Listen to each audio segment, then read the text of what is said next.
Good morning. Hope everyone is doing well. Another beautiful back to the sunlight, not like yesterday. When I'm talking to people about leadership and when I'm running teams, there's quite often this sense of like frustration from whether it's junior leaders or peers that people don't listen, people don't do as they're told. And I always think, do you do as you're told?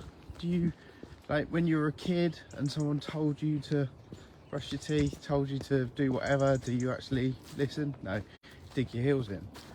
And we kind of assume that as you get a bit more mature, but I'm not really sure.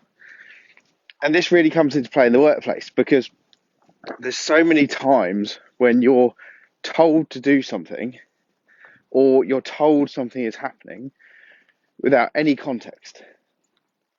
And the first step to that is always to explain the why. So why is it important? And that's often missed with people, that they feel that if as a leader you tell people you must do X, people will do it. Well, they won't, because they'll dig their heels in. They won't see the value in it. So it's explaining that why. And it's really important in change management and getting people on board. But the next evolution of that is storytelling. And this is so incredibly powerful. We as a as a species grew up telling stories. So when we could barely speak to each other, like stories are told around the campfire to keep us safe. So the story about, do you remember when the bear came and ate your father, or or whatever it is, and like the history drawn on the walls of caves, because it's telling that story, because then people understand it, they resonate with it.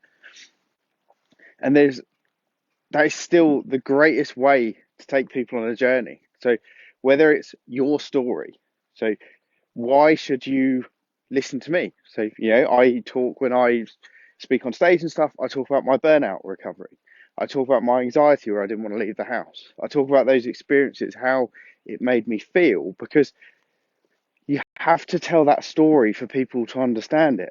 Or you can tell a made up story, like a fable or something else that gives people some imagery and some context, because telling someone that I don't know, they have to have a presentation done by Friday, or they have to, I don't know, they have to go into battle. So if you're talking to soldiers, right, it is incredibly hard to understand. But you start telling the story of the people that you're protecting, or why someone is having to do something. Like the presentation might be, I've spent a long time in pharmaceuticals.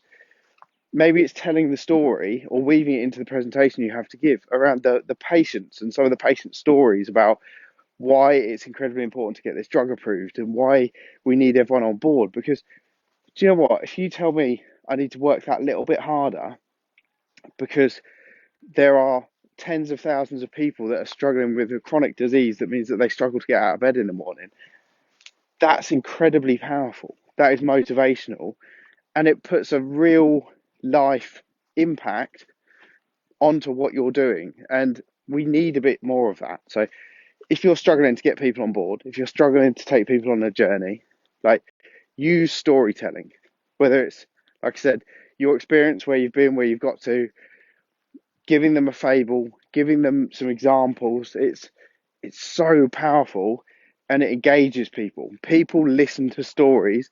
They don't read slides, or sometimes they read slides and don't listen to you, but they don't really care about the slides. But with that, give it a try. What is a story from your past that you could use to help explain something to someone, or help someone in their career, or help someone move forward? So, enjoy, and see you later.